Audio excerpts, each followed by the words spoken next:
저는 1994년 목사 안수를 받고 공군 군종 장교로 임관해서 7년을 사역한 일이 있습니다. 군종 장교는 신분이 목사이면서 동시에 장교이기 때문에 군대에 가기 위하여서 장교가 받는 기본 군사 훈련을 받아야 했습니다. 지금은 이전에 당시 경북 영천에 있던 육군 3사관 학교에서 3개월 기본 군사훈련을 받았는데, 이 훈련소에서 훈련 받으면서 다녔던 훈련소 교회 예배는 제가 지금도 기억하는, 제 인생에서 기억에 남는 몇 가지 특별한 예배 가운데 한 예배입니다. 저와 동료 목사님들은 신분이 목사이기 때문에 훈련소에 입소한 후 훈련병임에도 불구하고 주일 예배는 물론이고 주일 저녁 예배, 수요 기도회도 자유롭게 가서 교회 가서 예배 드릴 수 있었습니다. 그런데 저희와 같이 훈련을 받던 다른 과정 중에 학사 장교분들도 있었는데, 이 학사 장교는 처음 2주간 동안 종교 생활이 제한되었고 군사 훈련만 집중적으로 받았습니다. 훈련소 입소한 지 2주 정도 지난 후에 주일에 교회 갔을 때 저는 깜짝 놀랐습니다. 지난 주일까지만 해도 예배당이 거의 텅텅 비었었는데 학사 장교로 인하여서 예배당이 꽉 찼고, 무엇보다 학사 장교들 얼굴을 보니까 얼굴에 눈물이 흐르고 있었습니다. 울고 있는 사람들이 많았습니다. 뒷모습을 보아도 울음을 참으려고 어깨를 들썩들썩 거리는 그런 모습들 볼 수 있었습니다. 아직 예배가 시작되지도 않았고, 그래서 목사님의 감동적인 설교를 듣고 감동이 돼서 우는 것이 아니고 군종병이 나와서 찬송 인도를 하고 있었는데 함께 찬송을 부르면서 우는 것이었습니다. 청년의 나이였지만 부모님의 품을 떠난 일이 없었을 것이고, 그동안 부모님의 보호를 받고 지내다가 처음으로 부모님의 품을 떠나서 홀로 낯선 곳에서 힘든 군사훈련을 받느라 무척 어려운, 또 괴로운 그런 시간을 보내고 있었는데, 교회에 오니까 심리적으로 편안해졌고, 무엇보다 찬송가를 부를 때에 그 찬송가의 가사가 위로가 되었던 겁니다. 주는 나를 지키시는 목자요, 나는 주님의 귀한 어린 양. 주 날개 밑 내가 편안히 쉬네. 너 근심 걱정 말아라, 주 너를 지키리. 이런 찬송을 부르면서 그 가사가 감동이 되어서 울고 있었던 겁니다. 청년들 가운데 울지 않는 청년들도 있었는데 자는 사람들이었습니다. 그러니까 자는 사람들 아니면 대부분 찬송 부르면서 감동이 되어서 울고 있었고, 그 예배 시간은 정말 은혜가 충만한 그런 예배였습니다. 저는 태어나서부터 모태신앙이었기 때문에 교회 다니고 예배 드리는 것이 특별한 일이 아니고 너무 일상적인 일이어서 예배가 얼마나 중요한지, 그리고 예배 드리면서 힘을 얻는다, 그런 것에 대하여서 깊이 생각해 보지 못했던 것 같은데, 그 훈련소에서 드려지는 예배를 보면서 예배가 정말 이렇게 중요한 것이었구나, 예배를 드리면 이렇게 큰 힘을 얻는구나 하는 것을 분명하게 알게 되었고, 그래서 군대에서도 목사가 필요하구나 하는 것도 다시 깨닫게 되어서 군에서 조금 오래 있게 되는 그런 계기가 되는 예배였습니다. 여러분, 우리가 인생을 살아가는 과정 중에 이것저것 중요한 것이 많이 있지만 무엇보다 하나님 앞에 예배드리는 일이 중요한 것이고, 인생을 살아가는 중에 이것저것 힘든 일이 많이 있다 할지라도 예배를 통하여 힘을 얻으면 그 힘으로 이길 수 있다라고 하는 것을 아실 수 있기를 바랍니다. 저는 담임 목사로서 우리 교회에서 드려지는 예배가 은혜가 충만한 예배가 되어서 예배드리는 교우들이 힘을 얻고 그 힘을 가지고 세상에서 쓰러지지 않고 믿음으로 잘 살게 되는 그런 예배 드리면 좋겠다 하는 마음이 간절합니다. 우리 교우 여러분들도 마찬가지시라 생각합니다. 저와 같은 생각을 하신다고 하면 오늘 하나님께서 우리에게 주신 본문 말씀을 잘 보실 수 있기를 바랍니다. 왜냐하면 오늘 본문 말씀 속에 예배를 드릴 때 어떻게 예배 드려야 은혜가 되고 어떻게 예배 드려야 힘을 얻을 수 있는가 중요한 내용이 오늘 본문 말씀 속에 있기 때문입니다. 오늘 본문 말씀 요한복음 4장 그리 낯설지 않습니다. 오늘 본문 말씀 가운데 24절 말씀, 하나님은 영이시니 예배하는 자가 영과 진리로 예배할지니라 하는 말씀 때문입니다. 믿음의 사람들에게 어떻게 예배해야 됩니까? 라고 물으면 거의 대부분의 사람들은 영과 진리로 예배해야 됩니다. 그렇게 대답합니다. 오늘 본문 말씀, 하나님은 영이시니 예배하는 자가 영과 진리로 예배할지니라, 너무너무 중요한 말씀인데, 그런데 이 말씀은 예수님과 사마리아 여인이 대화 중에 결론처럼 예수님께서 하신 말씀입니다. 예수님과 사마리아 여인이 대화하는 내용을 좀 살펴보면 그 흐름이 자연스럽지 않고 예수님과 사마리아 여인이 서로 동문서답하는 것 같습니다. 예수님께서 사마리아 지역 수가라고 하는 동네에 가셨고 그 동네 우물가에서 한 여자를 만나게 되었습니다. 예수님께서 그 여자에게 물을 좀 달라고 부탁을 했는데 그 사마리아 여자는 유대인인 당신이 왜 나에게 물을 달라고 그럽니까? 그러면서 퉁명스럽게 대꾸했습니다.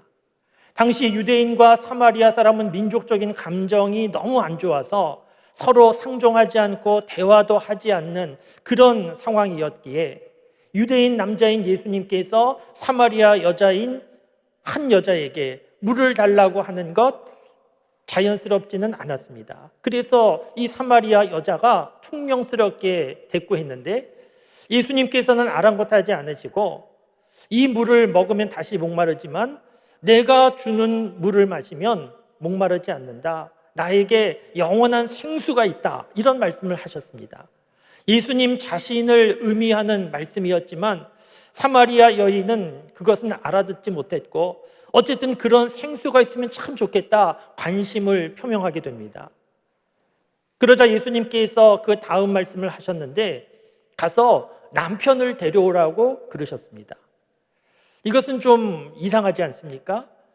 물을 좀 달라고 하시고 생수가 있다고 하시고 영원히 목마르지 않을 것이다 이렇게 물에 대하여 말씀하시다 갑자기 남편 데리고 와라 이렇게 말씀하셨습니다. 이 사마리아 여자가 나는 남편이 없습니다 이렇게 대답하니까 예수님께서 말씀하시기를 내 말이 맞다. 너가 전에 남편 5 있었고 지금도 내 옆에 남편이 있지만 내 남편이 아니니까 내 말이 맞다 이렇게 예수님께서 말씀하셨습니다.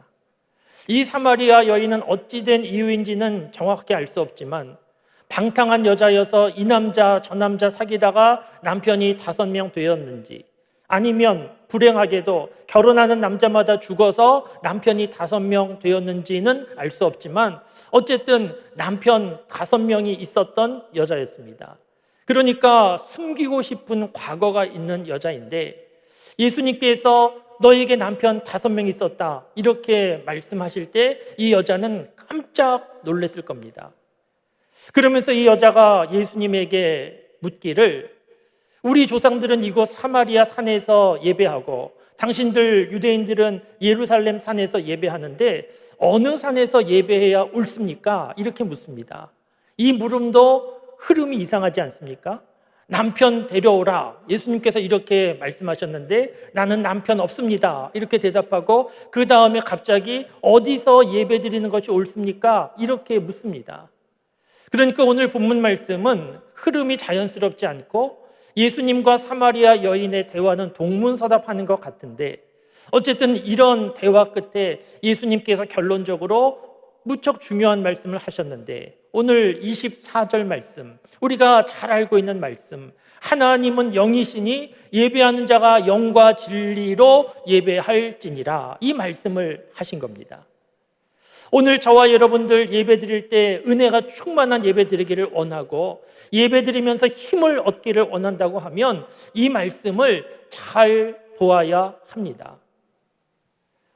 예수님께서 이 사마리아 여인과 대화할 때 사마리아 여인이 어느 산에서 예배해야 됩니까? 물을 때 장소가 중요한 게 아니다, 일단 말씀하셨습니다. 장소가 중요한 게 아니다. 오늘도 저와 여러분들이 예배드리는 삶을 살고 있는데 예배드림에 있어서 장소는 그리 중요하지 않을 수 있습니다. 그런데 이렇게 말씀드리면 요즘 코로나 상황 가운데 교회에 모여서 예배드리지 못하고 가정에서 예배드리는 일이 많은데, 가정에서 예배드리는 분들 가운데 가정에서 예배드려도 괜찮구나, 코로나 끝나도 계속 가정에서 예배드려도 문제 없구나, 이렇게 생각하시면 안 됩니다. 교회에서 예배드릴 수 없는 불가피한 상황이 발생할 때 그 있는 자리에서 영상을 통해서든지 다른 방법을 통해서든지 예배드리는 거 가능합니다. 하나님께서 기뻐 받아주실 겁니다. 그런데 교회에 모여서 예배드릴 수 있는데 그럼에도 불구하고 내가 편한 장소에서 내가 편한 방법으로 예배를 드린다 하는 것은 신학적으로 보든지 개인적인 신앙 성장을 보든지 그것은 결코 바람직하지 않습니다. 예수님께서 이 사마리아 여인에게 장소가 중요한 것이 아니다, 이렇게 말씀하시고 그 다음 중요한 말씀을 하셨는데, 예배드림에서 중요한 것은 사람이 중요하다는 것입니다. 장소나 예배드리는 방법, 순서, 이것이 중요한 것이 아니고 예배드리는 사람이 중요한데, 그 사람, 어떤 사람이 되어야 되는가? 영과 진리로 예배드리는 사람, 그 사람으로 예배드리는 것이 중요하다, 이런 말씀을 하신 겁니다. 여러분, 오늘 저와 여러분도 지금 예배드리고 있는데 오늘 우리가 드리고 있는 예배는 영과 진리로 드리는 예배입니까? 도대체 영과 진리로 예배드리는 것은 어떻게 예배드리는 것인가? 우리가 좀 잘 살펴보아야 되지 않겠습니까? 영과 진리로 예배드리는 것은 우선 진실된 마음으로 하나님 앞에 나아가 예배드리는 것으로 말씀을 드릴 수 있습니다. 예전에 예배에 대하여 표현할 때 예배 본다, 이런 표현이 많았습니다. 다른 사람에게도 예배 보았냐고, 예배 보러 가자고 그렇게 말했는데 요즘에는 이런 표현 잘 쓰지 않고 예배 드린다, 이런 표현을 많이 씁니다. 예배 본다고 표현하든지 예배 드린다고 표현하든지 그리 그것이 중요하지 않다 생각하실 수도 있지만, 예배 본다라고 하는 표현에서 예배 드린다로 바뀌게 된 것은 예배 본다는 표현에 문제가 있구나 하는 것을 알게 되었기 때문입니다. 예배 본다는 것은 문자 그대로 교회에 나와서 내가 보는 겁니다. 기도 잘하는지, 찬양 잘하는지, 설교 잘하는지 내가 심사위원처럼 보고 잘한다 생각이 되면, 마음에 좀 감동이 되면 은혜 받았다 좋아하고, 그것이 예배 보는 겁니다. 이렇게 예배 본다라고 할 때는 내가 중심이고 내가 주인공이 됩니다. 이것은 하나님께서 받으실 만한 그런 예배라 할 수 없습니다. 내가 중심이 된 예배, 이것은 오늘 성경 말씀에 기록된 영과 진리로 드리는 예배라 할 수 없습니다. 그러면 영과 진리로 예배 드리는 것은 어떻게 하는 것입니까? 오늘 본문 말씀에 이 사마리아 여인 생각해 보시면 예수님 앞에서 남편 5명이라는 것이 드러났습니다. 부끄러운 과거가 드러났습니다. 그 부끄러운 과거가 드러날 때 이 여인은 당황스러웠을 겁니다. 어디 숨고 싶었을 겁니다. 그런데 이 모습, 부끄러운 과거가 드러나고 어디 숨고 싶은 이 당황스러운 모습, 이 모습 그대로 하나님 앞에 나오는 것이 영과 진리로 예배 드리는 것입니다. 요즘 코로나 상황 가운데 교회 나오지 못하고 영상으로 예배드리는 일들 많은데 우리가 좀 조심해야 됩니다. 영상으로 예배드리다 보면 자기가 좋아하는 드라마 선택해서 보는 것처럼 이 교회 저 교회 또 여러 목사님들 말씀을 듣게 되기 쉽고 그러면서 나름대로 은혜 받을 수 있습니다. 그런데 그것은 예배를 드리는 것이 아니고 예배를 보는 것이 되기 쉽고, 그렇게 예배를 본다라고 하면 오늘 말씀에 영과 진리로 드리는 예배에서는 거리가 멉니다. 영과 진리로 예배드리는 것은 오늘 본문 말씀의 사마리아 여인처럼 부끄러운 모습 그대로, 있는 모습 그대로 하나님 앞에 나오는 것이 영과 진리로 예배 드리는 겁니다. 저와 여러분들, 우리 스스로를 돌아볼 때 감추고 싶은 모습 많이 있지 않습니까? 다른 사람들이 모르면 좋겠다 하는 모습도 많이 있지 않습니까? 오늘 교회 나오실 때 대부분이 씻고 옷도 어느 옷을 입을까 좀 생각하시고 고민하다가 그래도 예쁜 옷 골라 입으셨을 것이고 화장도 하셨을 것이고 거울도 보고 그렇게 교회에 나오셨을 겁니다. 저도 단에 올라오기 전에 거울도 보고 그렇게 올라왔습니다. 그렇게 나름대로 꾸미고 우리는 외출하고 다른 사람들 앞에 서게 되는데, 그런데 하나님 앞에서는 꾸미지 말고 있는 모습 그대로 나와야 됩니다. 나의 부끄러움과 허물 숨기지 말고 그 있는 모습 그대로, 나의 죄인된 모습도 있는 모습 그대로, 나의 실수도 있는 모습 그대로, 나의 걱정과 근심도 그대로 하나님 앞에 다 노출시키고 그 모습 그대로 하나님 앞에 나올 때 그 모습이 영과 진리로 드리는 예배가 될 수 있습니다. 사랑하는 성도 여러분, 오늘도 우리가 예배 자리에 이렇게 모여서 하나님 앞에 예배 드리고 있는데, 하나님 앞에 나오실 때 아무것도 꾸미지 말고 숨기지 말고 있는 모습 그대로, 나의 부족함과 부끄러움과 허물 있는 모습 그대로 가지고 하나님 앞에 나오실 수 있기를 바랍니다. 그런데 여러분, 이렇게 영과 진리로 드리는 예배가 있는 모습 그대로 하나님 앞에 나아가는 것인데, 영과 진리로 드리는 예배에서 정말 중요한 것이 있는데, 그것은 하나님께서 예배를 받아주셔야 된다는 것입니다. 내가 숨기지 않고 나의 부족함과 허물을 다 노출하고 하나님 앞에 나아가도 하나님이 받아주시지 않으면 그것은 아무 소용없는 일입니다. 중요한 것은 하나님이 받아주셔야 된다는 겁니다. 여러분, 우리가 하나님 앞에 나아가서 하나님을 만난다는 거 결코 쉬운 일이 아니었습니다.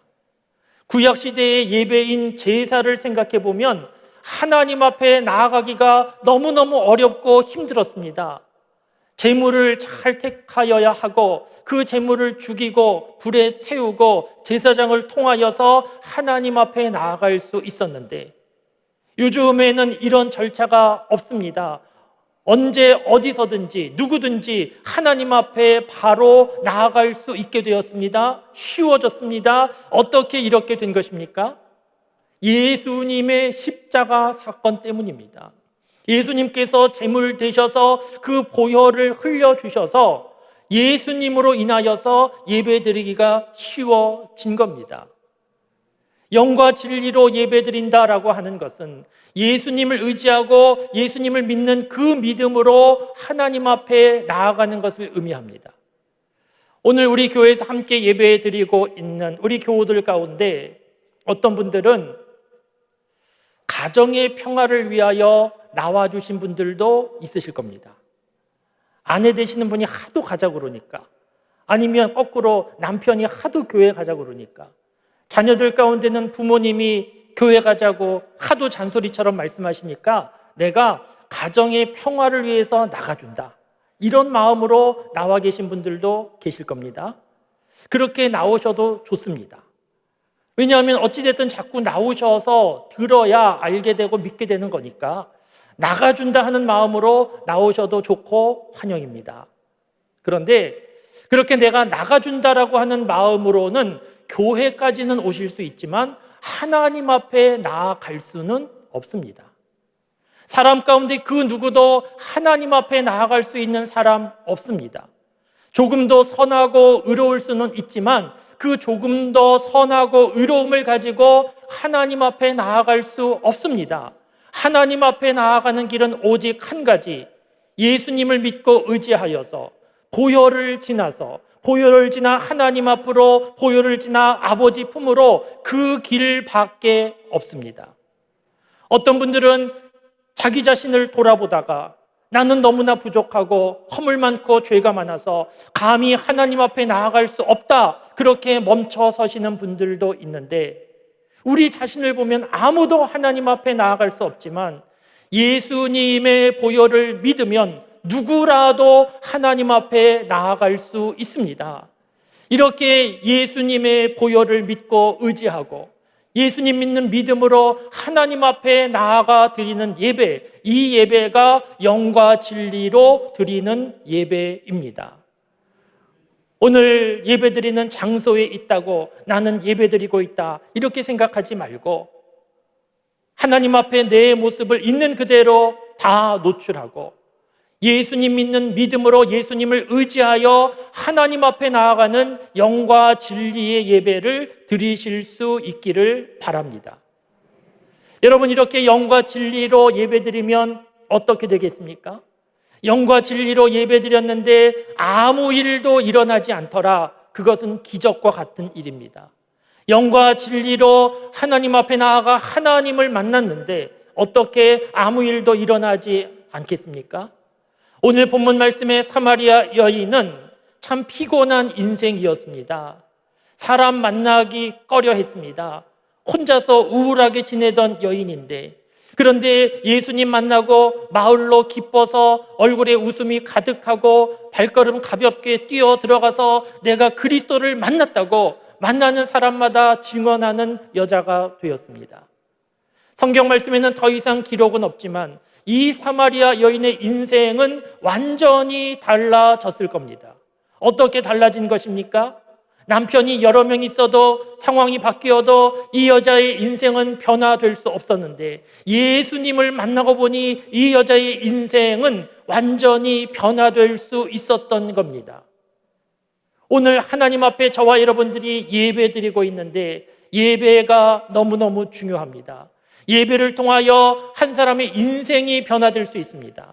오늘 예배 드리는 우리 교우들 가운데에서도 예배를 통하여 힘을 얻고 예배를 통하여 인생의 진로가 달라지고 예배를 통하여 인생 자체가 완전히 변화된 그런 분들도 많이 계실 겁니다. 사랑하는 성도 여러분, 예배를 소중하게 생각하실 수 있기를 바랍니다. 유명한 신학자인 칼 바르트라고 하는 분은 예배는 가장 중요한 일이고 가장 시급한 일이고 가장 영광스러운 일이다, 그런 말을 했습니다. 예배는 시간 날 때, 할 일 없을 때 그냥 나와주는 것이 아니고 나에게 문제 생길 때 그때만 나오는 것이 아니고 예배는 인생을 살아가면서 가장 중요한 일이고 무엇보다 우선순위를 두어야 하는 일이고 이 세상 살아가는 동안에 우리가 경험할 수 있는 가장 큰 영광, 그 자리가 하나님 앞에 예배드리는 자리라는 것입니다. 사랑하는 성도 여러분, 우리 교회 예배가 영과 진리로 드려지는 예배가 되면 좋겠습니다. 그래서 우리 교회에서 예배 드리면서 길을 잃어버린 사람들이 길을 찾고 절망 가운데 있는 사람들이 소망을 품고 죽을 사람도 살아나는 그런 예배가 우리 교회에서 드려지면 좋겠습니다. 이 일을 위하여서 우리 교회 여러분 한 사람 한 사람이 영과 진리로 예배드리는 예배자가 되어야 됩니다. 영과 진리로 예배드리는 예배자가 되어서 예배드릴 때마다 은혜 받고 힘을 얻고 하나님을 믿는 믿음 안에서 새롭게 되고, 그래서 그 힘으로 광야 같은 세상에서도 지치지 않고 쓰러지지 않고 그 믿음으로 이겨내고 승리하는 저와 여러분들 다 되실 수 있기를 주님의 이름으로 축원합니다. 우리 함께 기도하시겠습니다.